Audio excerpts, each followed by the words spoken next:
नमस्कार साथियों, स्वागत है आपका अपनी पाठशाला इलेक्ट्रिकल जिंदगी में।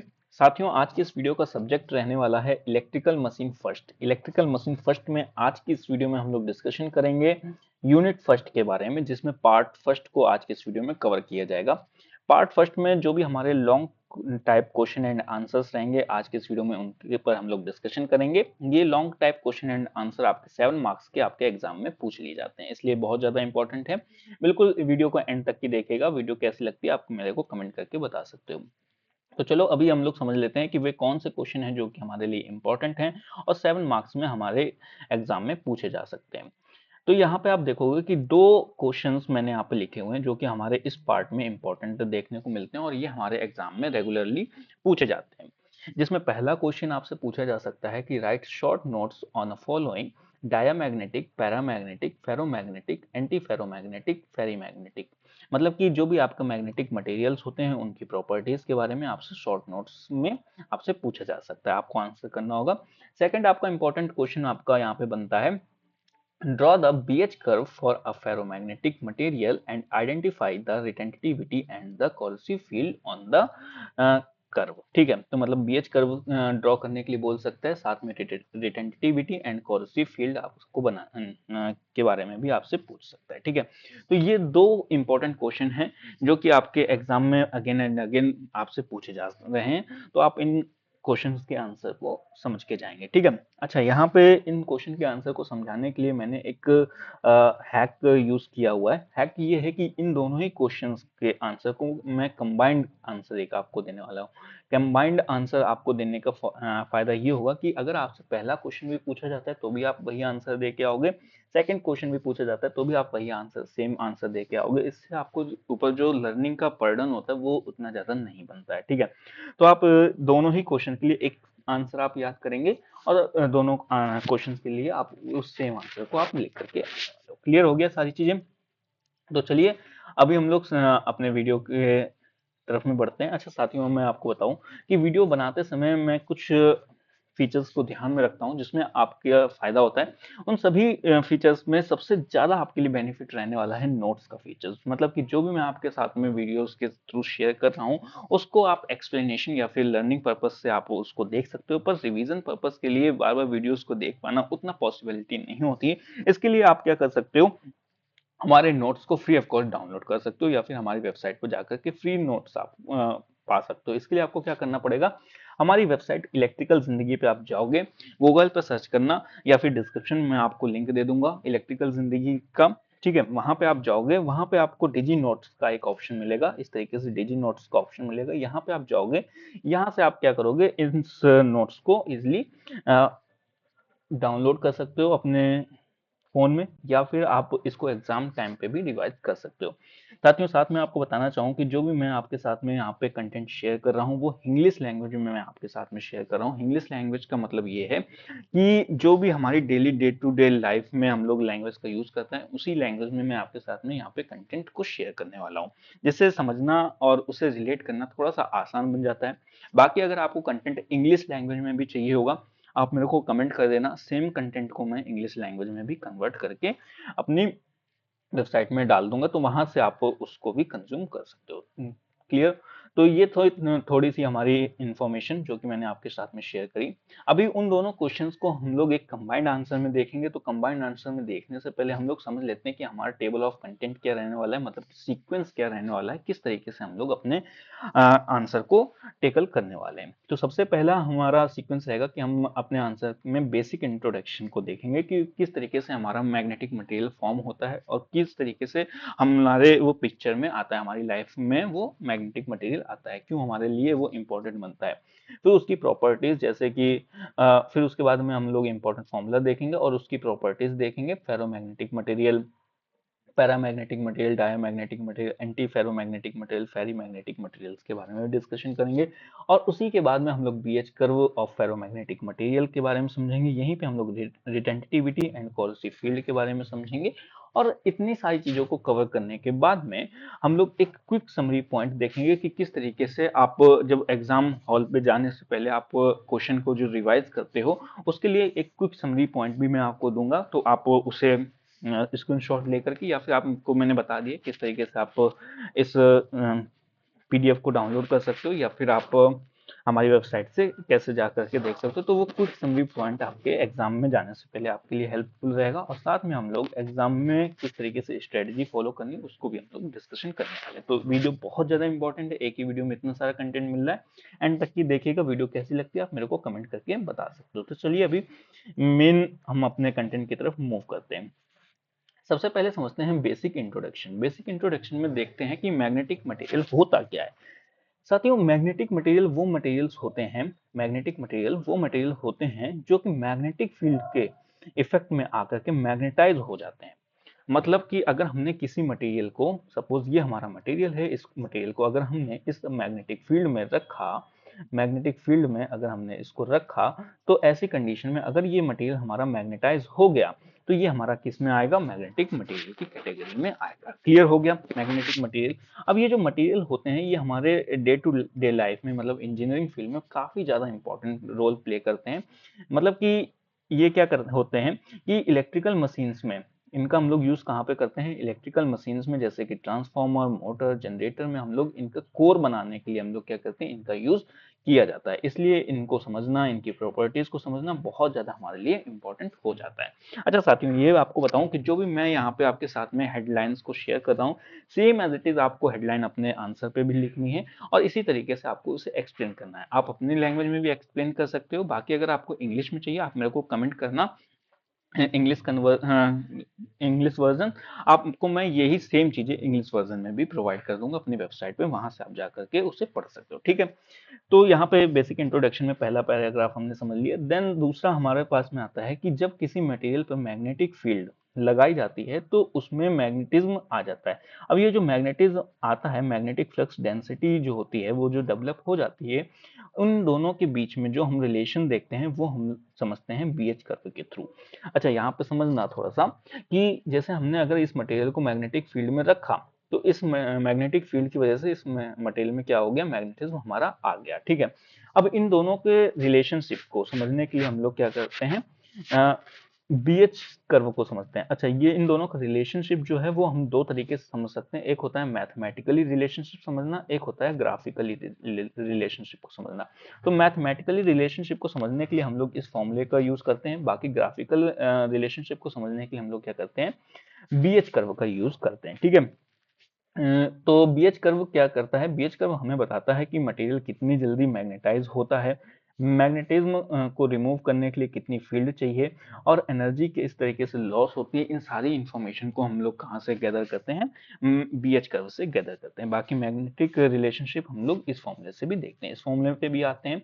तो चलिए, बेसिक इंट्रोडक्शन का पार्ट हमारा कंप्लीट होता है। अब हम लोग समझते हैं इंपॉर्टेंट फॉर्मूला। ये हमारे लिए फॉर्मूला काफी ज्यादा इस कंबाइंड आंसर में इंपॉर्टेंट है, इसको सेम एज इट इज आप लिख के आओगे। इंपॉर्टेंट फॉर्मूले में आपको लिखना है B is equal to mu H. ये इस फॉर्मूले को आप लिखोगे, जहां पे B क्या है, आपका मैग्नेटिक फ्लक्स डेंसिटी है, यूनिट आपका वेबर पर मीटर स्क्वायर रहने वाला है। H क्या है, मैग्नेटिक फील्ड इंटेंसिटी है, यूनिट आपका एम्पियर पर मीटर रहेगा, और म्यू क्या है, आपका परमेबिलिटी ऑफ मटेरियल रहने वाला है। अब म्यू का एक और फॉर्मूला आपको देखने को मिलता है, mu is equals to mu not mu r, जिसमें म्यू आर क्या है, रिलेटिव परमेबिलिटी है, म्यू नॉट क्या है, एयर की परमेबिलिटी है, और म्यू क्या है, हमारा मैग्नेटिक परमेबिलिटी है। राइट, क्लियर हो गया। तो इस फॉर्मूले को आप लिख के आओगे, जिससे आपको आंसर में आपको मार्क्स मिलने की जो चांसेस होते हैं वो बढ़ जाते हैं। तो चलिए, इसी के साथ में हम लोग अपनी प्रॉपर्टीज को भी समझते हैं कि फेरोमैग्नेटिक मटेरियल क्या होते हैं, फिर देन हम लोग अपनी और भी अदर प्रॉपर्टीज को कवर करेंगे। आई होप कि आपको अभी तक की सारी चीजें समझ में आई हैं। वीडियो को लाइक कर दीजिएगा, चैनल को सब्सक्राइब कर लीजिएगा, और शेयर कर दीजिएगा अपने दोस्तों के साथ में। तो पहली प्रॉपर्टी है हमारी फेरोमैग्नेटिक मटेरियल। ठीक है, तो फेरोमैग्नेटिक मटेरियल, अब ये क्या होते हैं कि फेरोमैग्नेटिक मटेरियल वो मटेरियल होते हैं जो मैग्नेटिक फील्ड लगाने पे बहुत स्ट्रांगली मैग्नेटाइज हो जाते हैं। मतलब ठीक है, और फील्ड हटाने के बाद भी मैग्नेटिज्म रिटेन कर सकते हैं। मतलब कि आपने क्या देखा कि अगर हमने कोई अपना मटेरियल है, इसको हमने मैग्नेटिक फील्ड में इस तरीके से रखा, इस तरीके से हमने अपने क्या किया, मटेरियल को मैग्नेटिक फील्ड में रखा, और जैसे ही हमने इस मटेरियल को मैग्नेटिक फील्ड में रखा, ये मटेरियल हमारा मैग्नेटाइज हो गया। ये मटेरियल तुरंत हमारा मैग्नेटाइज हो गया, और मैग्नेटिक फील्ड को जब हमने हटाया तो भी ये मटेरियल हमारा मैग्नेटाइज ही रहा। तो ऐसे मटेरियल को हम लोग क्या कहते हैं, फेरोमैग्नेटिक मटेरियल कहते हैं। ठीक है, इन मटेरियल की कुछ प्रॉपर्टीज होती हैं, इनमें की जो परमेबिलिटी होती है, मतलब कि मैग्नेटिज्म को गैदर करने की, मैग्नेटिज्म जो मैग्नेटिक लाइंस होती हैं उनको हैंडल करने की जो कैपेसिटी होती है वो काफी ज्यादा हाई देखने को मिलती है। साथ में स्ट्रॉन्ग अट्रैक्शन बाय मैग्नेट, मतलब कि मैग्नेट्स के थ्रू में काफी ज्यादा स्ट्रॉन्ग अट्रैक्शन देखने को मिलता है। शो हिस्टेरेसिस, बीएच कर्व, मतलब मैंने बताया था हिस्टेरेसिस, वो भी आपको यहाँ पे देखने को मिलता है।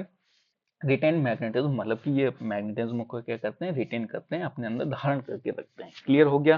तो ये होते हैं हमारे फेरोमैग्नेटिक मटेरियल। अच्छा, यहाँ पे एक कंसर्न आता है कि हमने ये तो समझ लिया कि फेरोमैग्नेटिक मटेरियल होते क्या हैं, किस तरीके की प्रॉपर्टीज को शो करते हैं, पर ऐसा अंदर उनके क्या हो रहा होता है, मॉलिक्यूल्स या फिर स्पिन्स में क्या ऐसा चेंजमेंट होता है कि वो मैग्नेटिक एनर्जी को स्टोर कर लेते हैं, मैग्नेटिज्म को स्टोर कर लेते हैं। तो उसको हम लोग समझते हैं, कुछ हमारा ये डायग्राम है उसके थ्रू, ताकि आपको इसे लर्न करने में और इसे समझने में काफी ज्यादा हेल्पफुल मिले। अच्छा, यहाँ पे एक चीज आपको बताता चाहूंगा कि जब हमारा कोई मटेरियल होता है, सपोज दैट ये हमारे पास में एक मटेरियल है।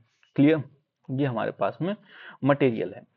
अब ये मटेरियल अगर हमारा नॉर्मली अपने नेचर में ऐसे ही रखा हुआ है, इसके अक्रॉस में किसी भी तरीके का हमने मैग्नेटिक फील्ड नहीं लगाया हुआ है, ठीक है, मैग्नेटिक फील्ड नहीं लगाया हुआ है, नॉर्मली ये मटेरियल रखा हुआ है, तो इसमें जो स्पिन्स होंगी, इसके जो मॉलिक्यूल्स होंगे या मैग्नेटिक डायपोल्स होंगे, वो हमारे कुछ इस तरीके से रैंडमली इधर उधर कर रहे होंगे। यहाँ पे आप देखोगे कि H इज इक्वल टू 0, मतलब हमने किसी भी तरीके का मैग्नेटिक फील्ड अप्लाई नहीं किया है अक्रॉस में। ठीक है, तो रैंडमली हमारे इस तरीके से इधर उधर मूव कर रहे होंगे इनके मैग्नेटिक डायपोल्स मटेरियल की। ठीक है, अब वो हम लोग क्या करते हैं, मैग्नेटिक फील्ड अप्लाई करते हैं। मैग्नेटिक फील्ड अप्लाई करते हैं किस डायरेक्शन में, अपवर्ड डायरेक्शन में।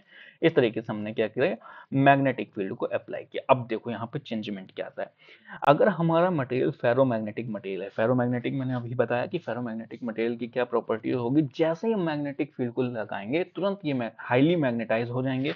सेकंड प्रॉपर्टी, मैग्नेटिक फील्ड हटाने के बाद में भी उनका मैग्नेटिज्म जो होगा वो रिटेन करेगा, मतलब कि उनमें मैग्नेटिज्म बचा रहेगा।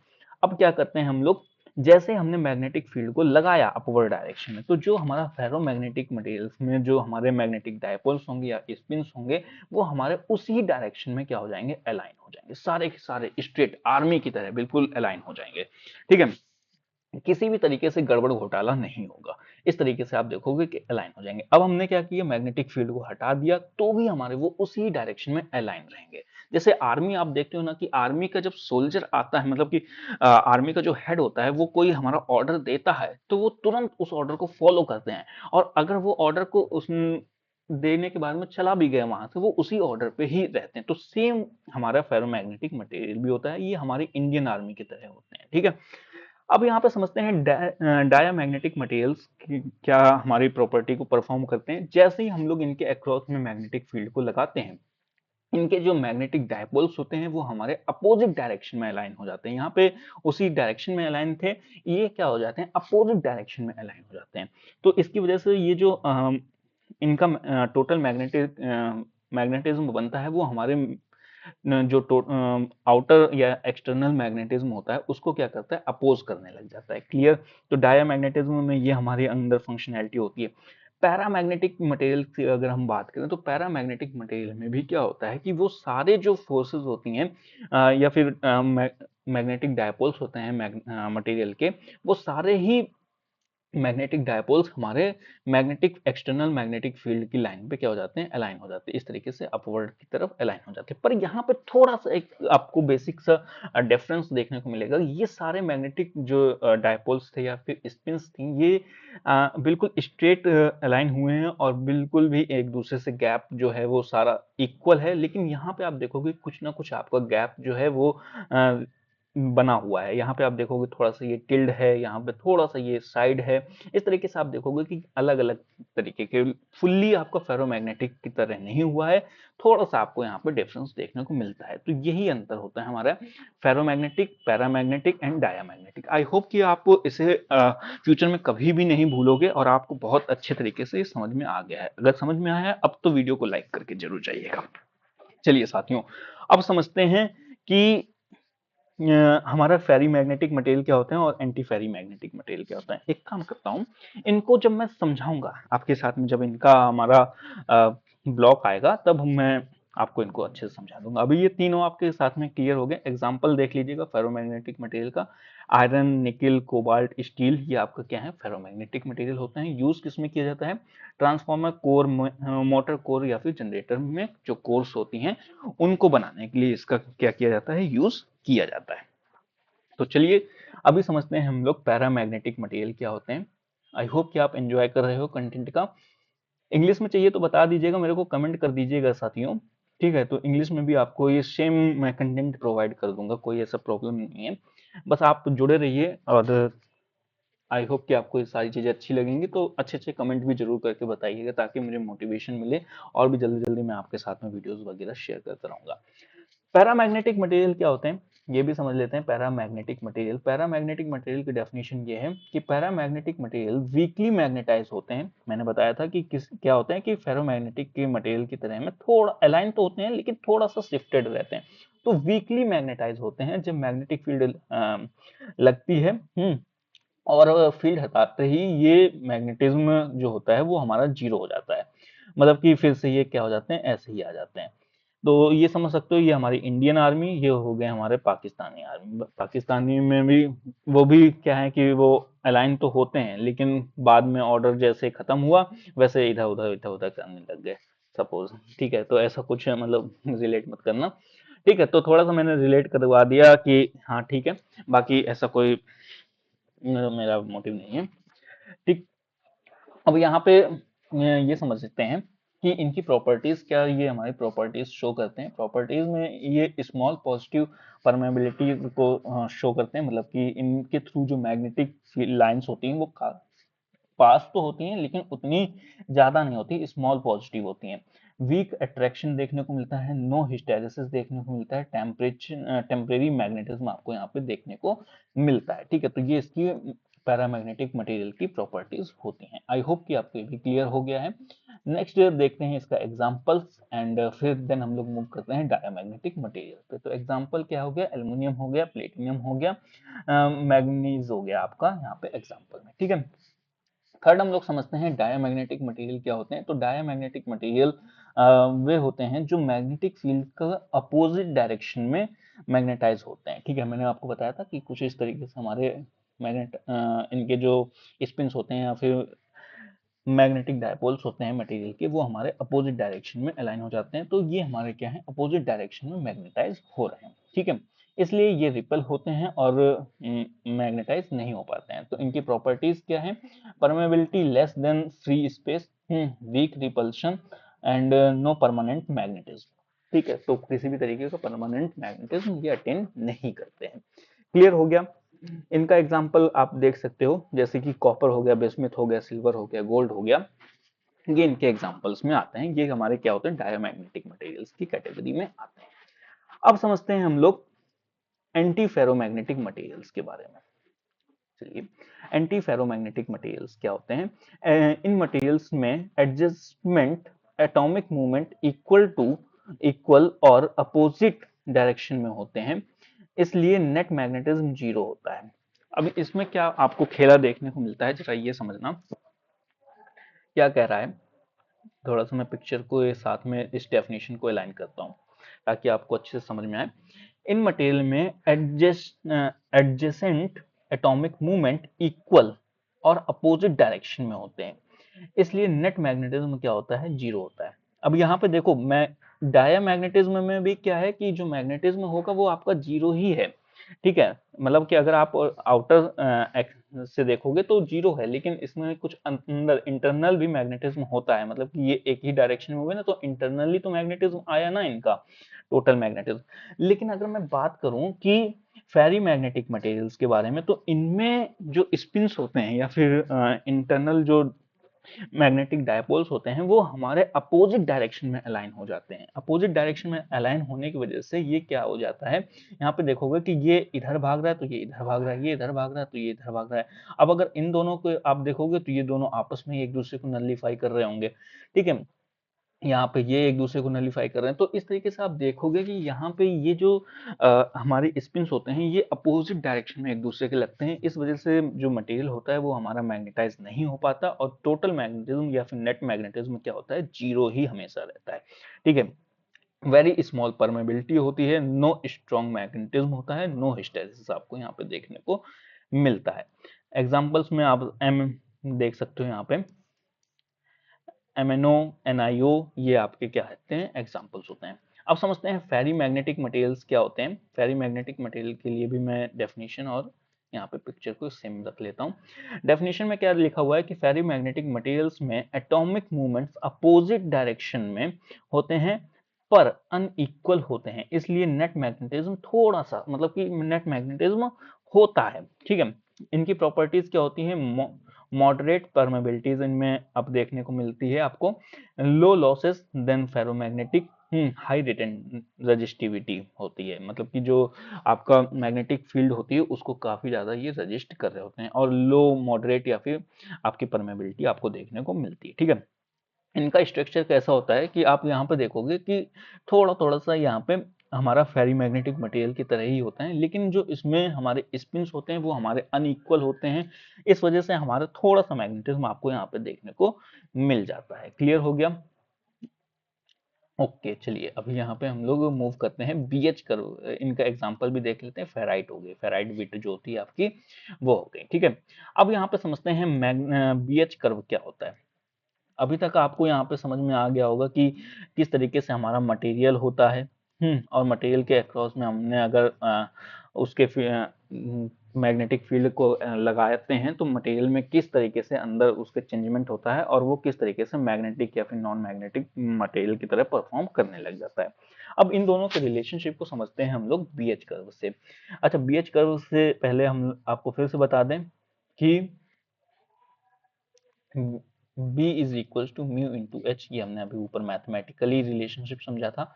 उसी रिलेशनशिप के बिहाफ पे हमारा ये कर्व भी बनाया जाता है, जिसमें एच जो होता है वो हमारा यहाँ पे एक्स एक्सिस में रखा जाता है, और बी जो होता है फ्लक्स डेंसिटी, वो हमारा कहाँ पे रखा जाता है, वाई एक्सिस पे रखा जाता है।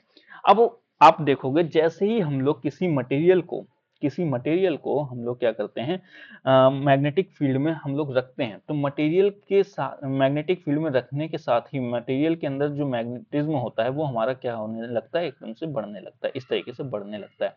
जैसे जैसे मैग्नेटिक फील्ड बढ़ेगी वैसे वैसे उसका क्या बढ़ेगा, जैसे जैसे फ्लक्स डेंसिटी बढ़ेगी वैसे वैसे आपका मैग्नेटिज्म भी बढ़ता जाएगा मटेरियल का। ओके, अब एक टाइम के बाद में क्या आपको देखने को मिलता है कि मटेरियल की जो मैग्नेटिज्म है, इसका मैग्नेटिज्म जो है इसके अंदर को रिटेन करने की क्षमता वो हमारी एक ना एक टाइम पे आकर के खत्म हो जाती है और वो उससे ज्यादा मैग्नेटाइज नहीं हो सकता।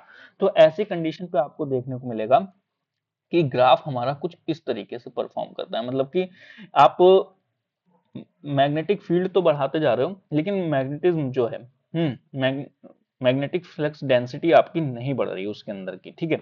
तो ऐसे कंडीशन पे ये हमारा क्या करने लगता है, ऐसे हमारा चलने लग जाता है, बिल्कुल स्ट्रेट लाइन पे आपका चलने लगेगा। इसको क्या कहते हैं हम लोग कि ये हमारा क्या हो गया, सैचुरेट हो गया। अब जैसे ही ये सैचुरेट कंडीशन पे पहुंचता है, ठीक है, हम क्या करते हैं, अपनी मैग्नेटिक फील्ड को हटा देते हैं। क्लियर हो गया? यहाँ पे मैग्नेटिक फील्ड को हमने हटा दिया। अब जैसे ही हमने मैग्नेटिक फील्ड को हटाया, तो ये क्या करता है, थोड़ा सा हमारा बैक आ जाता है। अब ये जो बैक आ गया, और मैग्नेटिक फील्ड को इसने रखा, जैसे फेरोमैग्नेटिक मटेरियल में आपने क्या देखा कि मैग्नेटिक फील्ड हटाने के बाद में भी उसमें कुछ ना कुछ मैग्नेटिज्म बचा रह जा रहा है। तो ये बचा क्यों रह जा रहा है, ये वो आपको यहाँ पे क्लियर हो रहा है कि जैसे हमने मैग्नेटिक फील्ड लगाई, ये अपने फुल्ली मैग्नेटिज्म मतलब सैचुरेशन पॉइंट तक की मैग्नेटाइज हो गया। जैसे मैग्नेटिक फील्ड हमने हटाया, ये क्या हो गया कि हमारा यहाँ पे कुछ बैक आ गया, मतलब कि थोड़ा सा उसका जो मैग्नेटिज्म था उस मटेरियल का वो हमारा क्या हो गया, कुछ कम हो गया। यहाँ पे भी आप देखोगे कि ये कुछ हमारा मैग्नेटिज्म कम हो गया। अब ये जो मैग्नेटिज्म कम हो गया और इसी मैग्नेटिज्म में ये हमेशा ऐसे रहेगा, ठीक है। अब अगर हम कहें कि उस मटेरियल से हमें ये जो हमने मटेरियल को इसको मैग्नेटाइज कर दिया, अब हम इसको डीमैग्नेटाइज करना चाहते हैं, तो डीमैग्नेटाइज करने के लिए हमको क्या करना पड़ेगा, इसके अपोजिट डायरेक्शन में हमें क्या करना पड़ेगा, मैग्नेटिक फील्ड को लगाना पड़ेगा, जिससे ये मटेरियल जो है वो डीमैग्नेटाइज हो सके। अब डीमैग्नेटाइज करने के लिए जैसे हम लोग अपोजिट डायरेक्शन में लगाते हैं मैग्नेटिक फील्ड, तो ये हमारा क्या करने लगता है, इस तरीके से पीछे आने लगता है। यहाँ पे देखोगे ये कुछ इस तरीके से हमारा पीछे आने लग गया। अब जैसे हमने अपोजिट डायरेक्शन में लगा, अच्छा अब यहाँ पे एक चीज बताना, हमने कोई ये तो डिफाइन किया नहीं ना कि मैग्नेटिक फील्ड में हम लोग इसी डायरेक्शन में लगाएंगे तभी ये मटेरियल मैग्नेटाइज होगा, ऐसा तो हमने कुछ किया नहीं। अगर हम लोग इसके अपोजिट डायरेक्शन में ही हम लोग मैग्नेटिक फील्ड को लगाए रखें तो ये हमारा अपोजिट डायरेक्शन में भी क्या हो जाता है, मैग्नेटाइज हो जाता है और एक कंडीशन पे जाकर के सैचुरेट हो जाता है। और फिर से अगेन हमें जैसे हम लोग मैग्नेटिक फील्ड को अपोजिट डायरेक्शन से भी हटाते हैं तो ये हमारा यहाँ पे आकर के रिटेन कर जाता है और मैग्नेटिक फील्ड को अपोजिट डायरेक्शन में ही ये रिटेन करके रखता है। और अगर फिर से हमें जीरो करना है तो फिर से हमें क्या करना पड़ेगा, फॉरवर्ड डायरेक्शन, मतलब इस डायरेक्शन में फिर से लगाओ तो फिर जीरो होगा, और अगर आपने लगा रहने छोड़ दिया फिर से ये उधर चला जाएगा। तो इस तरीके से हमें, आप देखते हो कि इस तरीके से ये आपका कर्व देखने को मिलता है। अगर आप फॉरवर्ड डायरेक्शन में लगाते हो तो हमारा इधर साइड जा रहा है, और अगर आप रिवर्स डायरेक्शन में लगा रहे हो तो कुछ हमारा यहाँ पे इस इधर साइड में आ रहा है। क्लियर हो गया यहाँ पे कि ग्राफ किस तरीके से बनाया जाता है। अब यहाँ पे समझना कि जैसे आपने देखा कि जो मैग्नेटिज्म है उसको जो रिटेन कर लिया इस पॉइंट पे आकर के, तो इस पॉइंट से इस पॉइंट तक की जो आपकी दूरी होती है इसी को हम लोग क्या कहते हैं, रिलेटिविटी कहते हैं, ठीक है। और इस पॉइंट से इस पॉइंट तक, मतलब कि अगर मैग्नेटिज्म को हम जीरो करना चाहें, ठीक है, अगर हम कहें आपसे मैग्नेटिज्म को जीरो करना है तो मैग्नेटिज्म को जीरो करने के लिए जो हम लोग अपोजिट डायरेक्शन में मैग्नेटिक फील्ड को लगा रहे हैं ना, यहाँ तक लाने के लिए हम लोग क्या कर रहे हैं, अपोजिट डायरेक्शन में मैग्नेटिक फील्ड को लगा रहे हैं। तो मैग्नेटिक फील्ड को अपोजिट डायरेक्शन में लगा जीरो तक लाने के लिए हम लोग जो अपोजिट डायरेक्शन में लगाते हैं तो कितना लगाएं कि ये हमारा जीरो हो जाए, तो इसी पॉइंट को क्या कहते हैं, कोर्सिविटी कहते हैं। ठीक है, क्लियर हो गया। अभी उसको रिटन फॉर्मेट में मैंने लिखा हुआ है, आप वहां से समझ जाओगे। तो रिटेंटिविटी क्या है कि जो मैग्नेटिज्म उसमें बचा उसी को हम लोग क्या कहते हैं, रिटेंटिविटी कहते हैं। और कोर्सिविटी किसको कहते हैं कि मैग्नेटिज्म को, जो इसके अंदर मैग्नेटिज्म जनरेट हो गया है, इस मैग्नेटिज्म को अगर हम जीरो करना चाहते हैं तो उसके लिए हमें कितना अपोजिट डायरेक्शन में मैग्नेटिक फील्ड की रिक्वायरमेंट पड़ेगी, उसी को हम लोग क्या कहते हैं, कोर्सिविटी कहते हैं। ठीक है, क्लियर हो गया। आई होप कि बीएच कर्व आपको क्लियर हो गया है, किसी तरीके का डाउट नहीं है। एक्सप्लेनेशन कैसे रहेगा इस बीएच कर्व का वो मैंने आपको यहाँ पे समझा दिया है, एक्सप्लेनेशन आप इसे भी समझ सकते हो।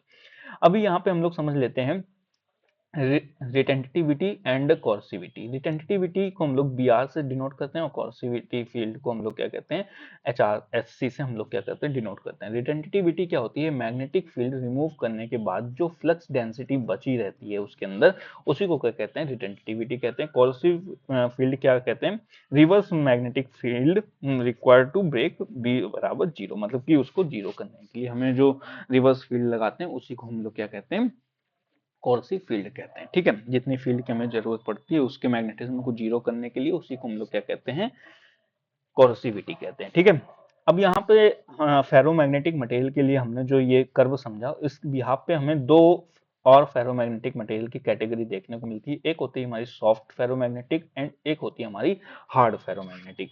अब soft ferromagnetism and hard ferromagnetism में अंतर क्या होता है, अंतर होता है कोर्सिविटी का। ठीक है, कोर्सिविटी मतलब कि एक ऐसे सॉफ्ट फेरोमैग्नेटिक मटेरियल, वो फेरोमैग्नेटिक मटेरियल होते हैं जिनको मैग्नेटाइज किया, मैग्नेटाइज हो गया, क्लियर। उसके बाद में जैसे मैग्नेटिक फील्ड हमने हटाया, इन्होंने क्या किया, रिटेंटिविटी मतलब कि मैग्नेटाइज को होल्ड कर लिया, रिटेन कर लिया। एंड देन जैसे कि हमने थोड़ा सा भी अपोजिट डायरेक्शन में अगर मैग्नेटिक फील्ड को अप्लाई किया तो ये तुरंत हमारे जीरो हो जाएंगे। ठीक है, उसी डायरेक्शन में अपोजिट में भी ऐसे चलेगा। ठीक है, तो ये तुरंत हमारे जीरो हो गए। लेकिन इन हार्ड फेरोमैग्नेटिक मटेरियल्स में आप देखने को मिलेगा कि इनकी कोर्सिविटी जो होती है वो काफी ज्यादा लार्ज देखने को मिलती है। तो ये अंतर होता है हमारे फेरोमैग्नेटिक में। दो तरीके के फेरोमैग्नेटिक मटेरियल होते हैं, soft ferromagnetic and hard ferromagnetic material में अंतर क्या होता है, दोनों की कोर्सिविटी के बिहाफ पे इन दोनों को हम लोग क्या करते हैं, अलग अलग डिफ्रेंशिएट करते हैं। क्लियर। तो आई होप कि यहाँ पे आपको बीएच कर्व भी क्लियर हो गया होगा। अब हम लोग इसका एक समरी पॉइंट देख लेते हैं, किस तरीके से आप इसे समराइज कर सकते हो, एंड देन एग्जाम की स्ट्रेटेजी समझते हैं, और फिर उसके बाद में हम लोग अपने वीडियो को एंड करेंगे। तो समरी पॉइंट क्या है आपके लिए, important formula, ferromagnetic material strong magnetism ये अटेंड कर लेते हैं, पैरामैग्नेटिक मटेरियल वीक मैग्नेटिज्म होता है, डायमैग्नेटिज्म रिपल्शन इनमें परफॉर्म होता है, एंटी फेरोमैग्नेटिक नेट जो इनका मैग्नेटिज्म होता है वो जीरो हमेशा होता है। फेरी मैग्नेटिक मटेरियल थोड़ा सा मटेरियल मैग्नेटिज्म को क्या करते हैं, अटेंड करते हैं, अनइक्वल अपोजिट मूवमेंट इसमें देखने को मिलता है और थोड़ा सा वीकली मैग्नेटाइज होते हैं। रिटेंटिविटी क्या होती है, रिमेन फ्लक्स, मतलब कि फ्लक्स को अपने अंदर रिटेन करके रखने की जो कैपेसिटी होती है या फिर उसका फीचर होता है, प्रॉपर्टी होती है, उसी को क्या कहते हैं, रिटेंटिविटी कहते हैं।